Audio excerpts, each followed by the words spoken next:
to a brand new episode of the Married at First Sight Afterparty. I'm your host, Keisha Knight Pulliam, here with Kirsten, Clint, and Erin. And tonight we'll be chatting about the rest of the couples retreat. Hey guys, it's great to see you. Hey there. I'm glad y'all made it. Thank you. We are too. So how are y'all feeling today? Good. Y'all ready to talk about this episode? Yes. Let's get into it. What was your favorite part of the retreat? My favorite part was the lumberjack. The lumberjack. They made it look easy when they did the little Very easy. tutorial. They were like, He ran up so right. fast. I was like, no thank you. Clint, you said no thank you. You were like, I have had too much to drink. I tell you, it was a rough time because we partied. We partied hard the It's night your before. birthday. I know. Eris, My favorite part was obviously the pageant. of course, you like the pageant because you won. Yeah. Right. Well, Eris, your marriage made waves over the course of the retreat, and it's certainly changing for the better. So, tonight's signature cocktail is called the Tide Turner. Yes, this cocktail consists of white rum, pineapple juice, lime juice, simple syrup, fresh mint, and soda water. Here's the Tide Turner. Cheers. Let's talk about tonight's episode. The spouses branched out of their comfort zones during the lumberjack games. Let's take a look at that.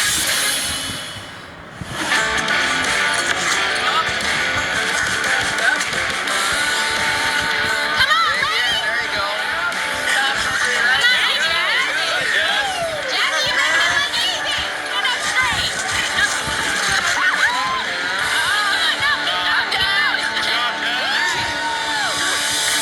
How was that seeing it on tonight's episode? Because you Yeah. weren't there.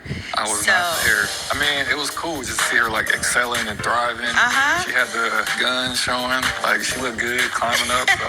Yeah, booty look cute. Oh yeah, booty. I agree with her too. I agree with her. The booty and the harness. It was Yeah. proportioned very nice. So, Eris, do you feel a shift? Is there any more attraction being built at this point? I do feel a shift, and the attraction level is definitely trending in the right direction. Kirsten, tell me about you. Are there any changes in your marriage? Shaquille and I are still having communication issues at the retreat, which is extremely frustrating. And it's just a roller coaster right now. And I'm like, why do we have to keep going through this? Understood.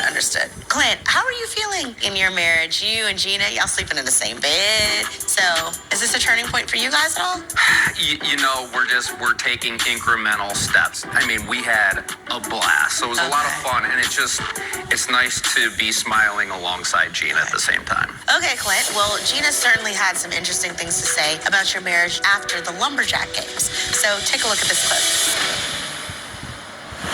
I'm surprised that Clint actually found the bed because he was pretty drunk last night.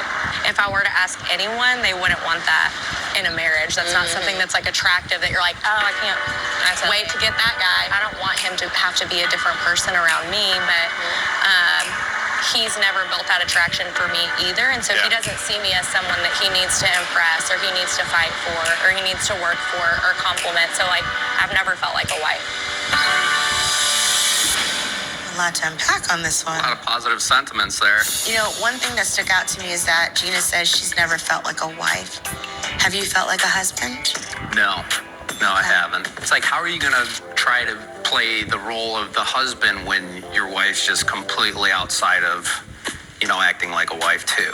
It takes two. So, how does that make you feel hearing these things? Yeah, I mean, it's disappointing to hear Okay. that because we're Okay. having a great weekend, and I felt like it was a good bonding time for us. Okay.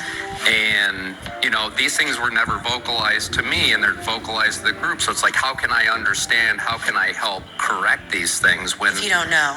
Yeah, if I don't know. I get that completely. Eris, what's your take? I mean, I love Clint. I just want Clint to just keep being his true, authentic self. Like, at the end of the day, that's really all he can do. And I've witnessed him, try to, quote unquote, be a husband, make strides. Like, Clint loves to cook. Clint has literally told Gina, hey, I'm making this. And she'll come home with, takeout. So it's not like he's not. But Clint, we gotta talk about it. We need more than salt and oil in your food, though. Clint's just always making feasts, man. Is there seasoning on there? Just salt. Oh, just salt. Salt and oil. Simple salt. Salt and oil. So they were like, what did you season this with? You were like, a little bit of salt and some oil. I was like, Lord Clint, you live in the South. I